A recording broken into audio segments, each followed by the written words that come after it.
Pessoal, oportunidade é uma coisa que quando passa por nós, a gente agarra. E eu encontrei Dr. Marcelo Madeira e não vou deixar de fazer algumas perguntas para compartilhar com vocês. Porque ontem eu estava em um cliente que me fez a seguinte pergunta: eu não sei quantas advertências, suspensões eu preciso dar para conseguir fazer uma justa causa. Eu falei, meu Deus, não é esse o objetivo da advertência? Não é esse, não é para isso que nós advertimos nossos funcionários. Uma coisa é uma coisa, outra coisa é outra coisa. Mas ninguém melhor do que o Dr. Marcelo para nos explicar. Marcelo, como funcionam as advertências nas empresas? Carmen, você tem razão. A advertência serve para corrigir, para colocar o contrato em execução. Ou seja, quando o empregado desvia a sua conduta daquilo com que foi contratado, o empregador tem obrigação, não é poder, não é faculdade, é obrigação em corrigi-lo, tá? E é uma das ferramentas de correção que ele possui, é a ferramenta de medida disciplinar, conhecida como advertência, tá?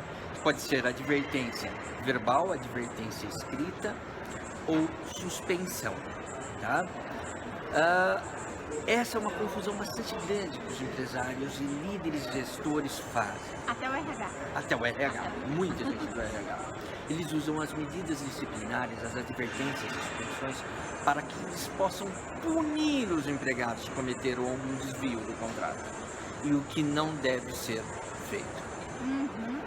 Mas deixa eu aproveitar um pouco mais de você. Na prática, como que nós aplicamos essa advertência? Eu quero que você fale um pouco mais sobre essa obrigatoriedade. Então, se eu sou um gestor, eu tenho a obrigação de advertir o funcionário. Se eu não advertir o funcionário, eu também posso ser punida? Você deverá ser advertido. E a lei te adverte, né? Muitas vezes a lei te adverte. É aquele... E a advertência da lei muitas vezes é entendida como assim: o empregado que procura justiça sempre tem razão. Isso é um mito, não é isso. É que a maioria dos empresários, gestores e líderes não sabem o que é realmente uma relação disciplinar. Ouviram, gestores? Vocês têm obrigação de aplicar a advertência. E como nós aplicamos a advertência? Para se aplicar a advertência, Carmen, é necessário 3 coisinhas básicas. São 3 termos técnicos que depois eu explico: unicidade, proporcionalidade e imediaticidade. Para que essa medida tenha efetividade, atinja o objetivo, lembro que a correção do empregado que se desviou do cumprimento do contrato de trabalho, é necessário as 3 pontinhos: proporcionalidade, imediaticidade e unicidade, tá? Posso explicar as 3? Pode. As pessoas que estão passando não estão entendendo nada do que está acontecendo, mas pode explicar. Unicidade, tá? Eu devo aplicar uma medida disciplinar para cada desvio do empregado, assim como para cada desvio do empregado ao contrato de trabalho, eu aplico uma medida disciplinar. Desvio é um comportamento inadequado. Um comportamento inadequado. Uma falta ao trabalho, um descumprimento de ordem, falta de zelo na execução da função, falta de cuidado.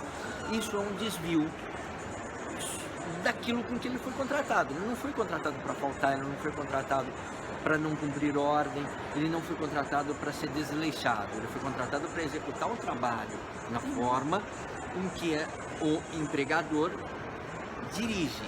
Para isso existe o contrato. Por isso existe o contrato e o poder diretivo. Poder aspas, obrigação diretiva. Mas me diga uma coisa, essa imediaticidade, porque às vezes eu ouço os gestores dizerem, mas eu não estava lá quando isso aconteceu.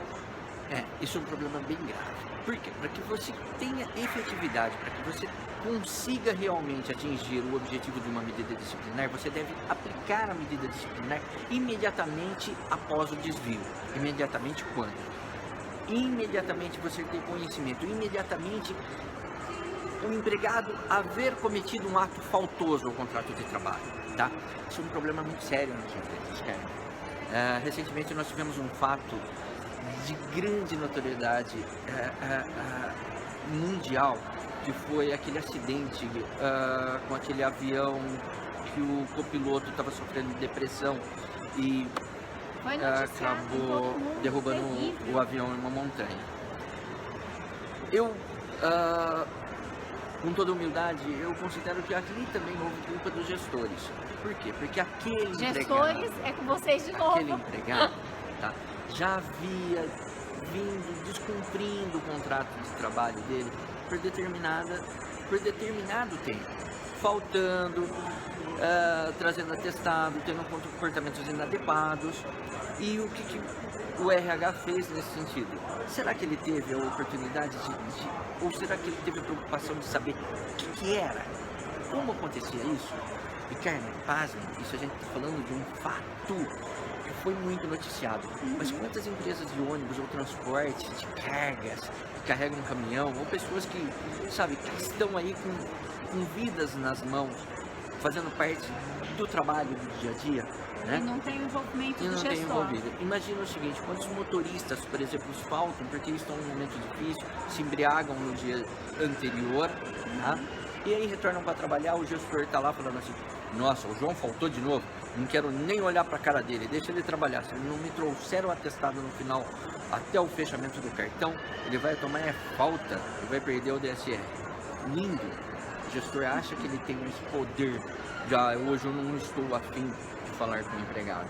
Ele não é poder, ele tem obrigação de saber o que aconteceu, por que ele faltou. E detalhe, ele tem que registrar. Se foi uma falta sem justificativa, ele tem o poder, ele tem o dever de registrar. Olha, o funcionário foi advertido em tal data por faltar em tal data. Esse registro é a obrigação do gestor no cumprimento do contrato de trabalho, onde tem logicamente um contrato tem duas partes, empregador e empregado. O papel do gestor é muito mais do que cuidar da produção, certo? Cuidar da produção ou se preocupar em colher atestados. Mas vamos voltar um pouco nas advertências, porque eu gostaria de explanar todo esse assunto. Olha, e então tirar todas nós já as falamos dúvidas. sobre proporcionalidade e imediaticidade. Não, nós já falamos sobre unicidade, lembra? Uma medida para cada ato. Imediaticidade, e agora nós vamos falar de proporcionalidade. Proporcionalidade, não adianta. O funcionário hoje ele faltou porque um tio dele muito querido faleceu. Mas morte do tio tal não dá direito a se afastar do trabalho, não justifica a falta dele ao trabalho legalmente. Mas moralmente você sabe que aquele tio era muito ligado àquele empregado, né? Mas o gestor, inconsequentemente, criando a proporcionalidade, quando o empregado retorna ao trabalho pela falta naquele dia, né? Ele dá lá uma advertência de suspender o empregado por 2 dias, né? E aí, no ano seguinte, o funcionário, vamos dar um exemplo, esse empregador trata-se de um supermercado, né?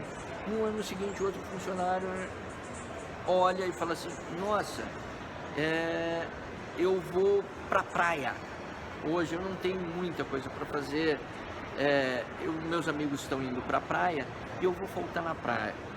Vou aproveitar e vou faltar no dia 24 de dezembro, né? Data base no supermercado. Eu vou faltar porque eu vou aproveitar a carona, eu vou com os meus amigos pra praia. E o empregador novamente dá a mesma medida corretiva, aplica a mesma medida corretiva para aquele que faltou pela morte do tio e para esse que foi para a praia para aproveitar a carona dos empregados. Ou seja, faltou proporcionalidade, faltou subjetividade, é o que a gente pede para ser aplicado, tá? Junto com as medidas disciplinares. Eu gostei muito do exemplo, acho que exemplo traz bastante informações, é mais fácil para visualizar. Vou te pedir um exemplo de unicidade. Unicidade, vamos lá. Eu tive um caso recentemente de um enfermeiro responsável por uma UTI, que foi pego dormindo. Uau! O médico imediatamente, dormindo? A hora que ele flagrou esse enfermeiro dormindo, o médico automaticamente pediu para que o enfermeiro advertiu o enfermeiro pedindo para que ele fosse embora imediatamente, suspendendo-o do trabalho, tá? No dia seguinte, esse médico fez uma reunião com o corpo clínico e o corpo clínico decidiu que iriam mandar aquele empregado embora por justa causa. Mas já tinham suspendido. Já tinham suspendido. Aí chegaram à conclusão que aquilo era muito grave. Era muito grave, já tinham E suspendido muito grave, iriam mandar o empregado embora, o enfermeiro embora por justa causa. Então, o enfermeiro procurou a justiça e reverteu a justa causa. Por Ele quê? reverteu a justa causa? Não porque não era devido e não porque não era um fato grave. Um enfermeiro de UTI dormindo na UTI é um fato gravíssimo. Acontece que a justiça entendeu que ele já havia sido advertido, ou seja, ele já tinha recebido uma medida corretiva sobre aquele ato. Ou seja, se ele já tinha sido uma medida corretiva daquele ato, ele já recebeu uma, aspas, punição por aquele ato praticado. Não haveria que ele ser punido novamente. Ou seja, ele não poderia ter recebido uma justa causa. Ele já tinha sido, já aconteceu. A unicidade lá atrás. Marcelo, última pergunta, mas eu acho super importante. Às vezes, a pessoa não quer assinar a advertência. E essa é uma dúvida muito forte que os gestores trazem. O que fazer? É um direito do empregado. Ninguém pode pegar a mãozinha de ninguém e pedir para assinar. Não tem, é um direito do empregado. Contudo, para a legalidade daquele documento, eu necessito de 2 testemunhas. Então eu chamo 2 testemunhas para acompanhar o ato da negativa, para testemunhar o ato da negativa, da recusa da assinatura daquele documento. Atenção, a unicidade. Tá? O empregado que chamei de testemunha virá para testemunhar que aquele empregado não assinou o documento. E não é um show onde você vai dar advertência e todo mundo deve explicar assistir. o porquê que ele está sendo advertido, o que aconteceu, não é. Porque ainda mais na frente de outras pessoas. Porque se você fizer isso, você está acabando, inclusive, com a unicidade. Ou seja, o empregado cometeu um desvio, você está advertindo-o. Se ele recusou a assinar a advertência, você chama 2 testemunhas para assiná-la, para dar validade. E não para dar publicidade ao ato. Porque se você der publicidade ao ato, você terá ferido a unicidade. Você está advertindo e dando publicidade. Entendi. E essas testemunhas? E se elas também não quiserem assinar? Elas estão descumprindo uma ordem. Você tem o empregador, gestor, o líder tem o poder diretivo. Ele está dentro do horário de trabalho. Assinar como testemunha de um ato que ele testemunhou ocularmente não é pedir nada além de um contrato de trabalho. Então ele deve cumprir a ordem. Se ele se recusar a assinar, simples. Descumprimento de ordem de um superior hierárquico direto. Excelente. Deve ser advertido também. Excelente. Pessoal, então esse é o papel do gestor, é o papel do RH. E se você ainda tem alguma dúvida, deixe nos comentários e eu tenho certeza que o Dr. Marcelo responde para vocês. Assumo o prazer. Muito obrigado.